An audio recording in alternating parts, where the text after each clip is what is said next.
دیگه مذهب مجموعه از آرا نظریات فقها و مجتهدین کرام است تا از دین آسان تعبیر بکنن تا دین آسان تطبیق شود. دقیق شده؟ مذهب نیست، مجموعه از آرا و نظریات مجتهدین و فقهای کرام است تا از دین آسان تعبیر بکنه تا دین آسان تطبیق شود. پس خود آرای فقها دین نیست، پس خود مذهب دین نیست، زیرا اگر دینش گفتی باز نقد کردن نمیتونی. باز امام ابو یوسف امام محمد باز نمیتونست گپای استاد خدا نقد بکنن، زیرا خود دین نقد کردن. اینجا نظریات است و این نظریات اختلاف دارد.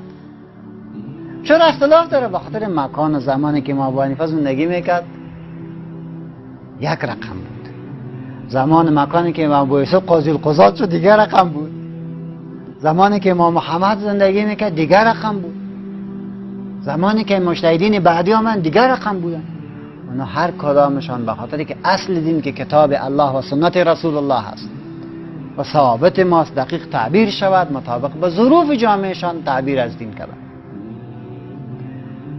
مشکل ما افغان امی است که ما در دو مشکل قرار گرفتیم. یک مشکل ما ظرفیت ماست، ما توانایی علمی نداریم تا سخنان علمی را کسی بفهمند و تعبیرش بفهمند، حدود و ثغورش را بداند. یک مشکلی که من همیشه از پیشش یگان نفر شکایت میکنم، با تأسف امی علم نصوص به اساس ترجمه های دری و پشتو مطلق که در دست عوام افتید. یک نفری که هیچی را یاد نداره چون بخاری شریف ترجمه شده تلقی کرده با من میگه بخاری این تو گفته، در حالی که بخاری را نمیداند، در حالی که تعبیرات علمی و فقها را نمیداند، نه اصول میداند، نه معانی را میداند، نه منطق میداند، نه مصطلحات میداند. که امچه یک انسانی که خشک برد میگه بخاری این تو گفته، حیران کتش بانی. به طور مثال یکی از روزها من نشسته بودم، یکی از این جوانای به تمام گستاخیش چنان نقد کرد بر فقه حنفی که تعجب برش کردم. برش گفتم عزیزم از کدام مدرسه فارغ شدی؟ خودم مطالعه کردم و نصب شدم. پس گفتم که تو چی فکر میکنی که در علمای حنفی هیچ عالم نیست؟ همین بخاری که تو استدلال سرش میکنی، سرزی بخاری یک کسی هست به نام بدرالدین عینی در 13 جلد شرحش کرده. تو چطور میتونی جرأت بکنی که در فقهای حنفی عالمی نیست که بخاری را بفهمه؟ تو میفهمی و نمیفهمی. تو چطور جرأت میکنی که در فقهایی که به هزارها فقهی تیر شده که علم ما تو به هزاران میسیش هم نیست او نمیفهمی، تو میدانی. گستاخ یک باره گفه بفهم. بعد برش گفتم که مالی از تو پرسان میکنم، خب با وصفی که تلاش خواد کردم که تعبیرات خود عوامی کنم که تو انسان بدانی. ما گفتم این بخاری را خلاص کن، امیر رفع الیدینی که تمام روز برنامه میگی که را بلند کن که حدیث بخاری است و شما حدیث بخاری نداره. به رأس و العین سوال سرت میکنم، حدیث بخاری را بخوان. در رفع الیدین راویش کیست؟ حضرت عبدالله ابن عمر است. امی عبدالله ابن عمر یه حدیث را در هر جا به یک شکل و دیگر شکل روایت میکنه و امام بخاری حدیث عبدالله را روایت کرده است. علمی حدیث بخاری در یک جای از سجدم که سرت بلند میکنی میگه رفع الیدین بکن، در یک جا میگه که میری رفع الیدین میکنی که بلند پس میشی نمیکنی بلند.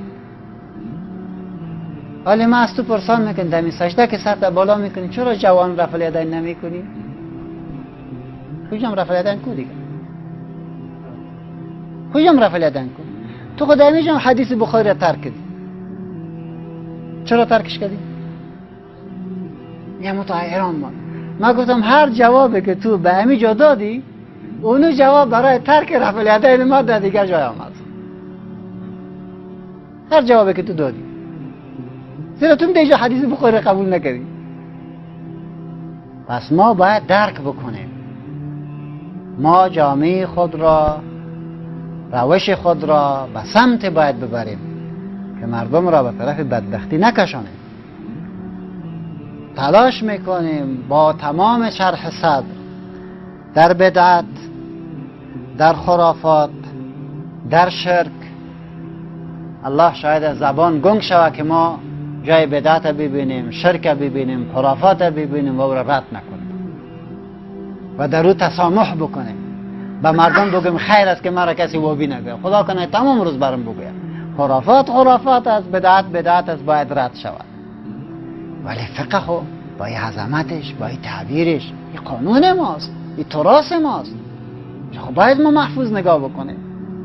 و خصوصا یک نوچندگی که خوانده نمیتونه از رویش، او هم میخواد مجتهد میشود. خیلی بسیار بر ما دردآور است.